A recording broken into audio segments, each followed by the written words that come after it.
US elections के लिए voting जारी जानिए। भारत से कितनी अलग है अमेरिका की चुनाव प्रक्रिया। अमेरिका का राष्ट्रपति चुनाव कुल 5 चरणों में होता है।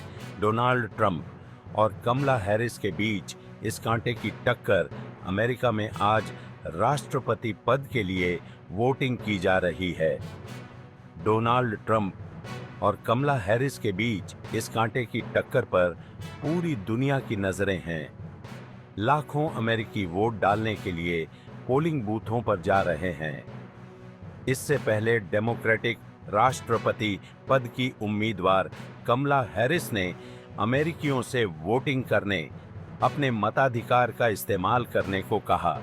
उन्होंने कहा, क्या हम अमेरिका के वादे पर विश्वास करते हैं और क्या हम इसके लिए लड़ने के लिए तैयार हैं? हम पीछे नहीं हटेंगे, हम आगे बढ़ेंगे।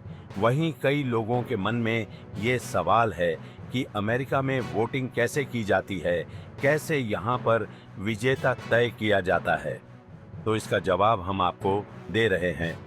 अमेरिका में वैसे तो कुल 270 मिलियन वोटर हैं, लेकिन इनमें से सिर्फ 160 मिलियन वोटर ही वोटिंग के लिए रजिस्टर्ड हैं।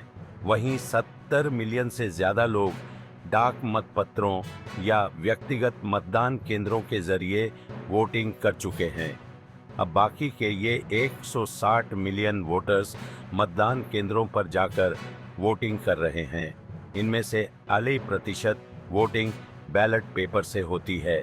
इसमें लोग राष्ट्रपति उम्मीदवार को नहीं बल्कि अपने एरिया के इलेक्टर का चुनाव करते हैं। अमेरिका का राष्ट्रपति चुनाव कुल 5 चरणों में होता है। ये हैं प्राइमरी कॉकस, नेशनल कन्वेंशन, आम चुनाव, इलेक्टोरल कॉलेज और 5वां शपथ ग्रहण। अमेरिका के राष्ट्रपति चुनाव के लिए प्राइमरी और कॉकस 2 तरीके हैं जिनसे लोग राज्यों और राजनीतिक दलों को राष्ट्रपति पद के उम्मीदवार चुनने में मदद करते हैं। अमेरिका के ज्यादातर राज्य राष्ट्रपति चुनाव से 6-9 महीने पहले प्राइमरी चुनाव आयोजित कराते हैं। प्राइमरी के मतदाता सीक्रेट वोटिंग करके गुमनाम रूप से अपने पसंदीदा उम्मीदवार को चुनते हैं। जिस राज्य में प्राइमरी आयोजित की जाती है, वह विजेताओं को, प्रतिनिधियों को पुरस्कृत करने के लिए वोट के परिणामों को ध्यान में रखता है। वहीं दूसरी तरफ कई राज्य राष्ट्रपति चुनाव से पहले के महीनों में कॉकस आयोजित करते हैं। कॉकस राजनीतिक दलों की संचालित बैठकें होती हैं जो काउंटी, जिले या प्रीसिंक्ट स्तर पर आयोजित की जाती हैं। कुछ कॉकस गुप्त मतदान कराकर उम्मीदवारों का चयन करते हैं और आखिर में हर उम्मीदवार को दिए जाने वाले प्रतिनिधियों की संख्या उन्हें मिले कॉकस वोटों की संख्या पर आधारित होती है।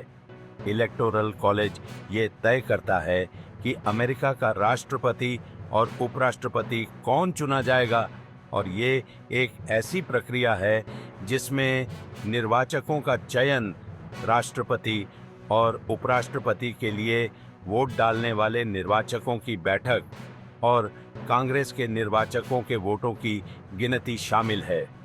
यानी राष्ट्रपति और उपराष्ट्रपति का चुनाव सीधे नागरिकों के वोट से नहीं किया जाता। इसके बजाय उन्हें इलेक्टोरल कॉलेज प्रक्रिया के जरिए चुना जाता है।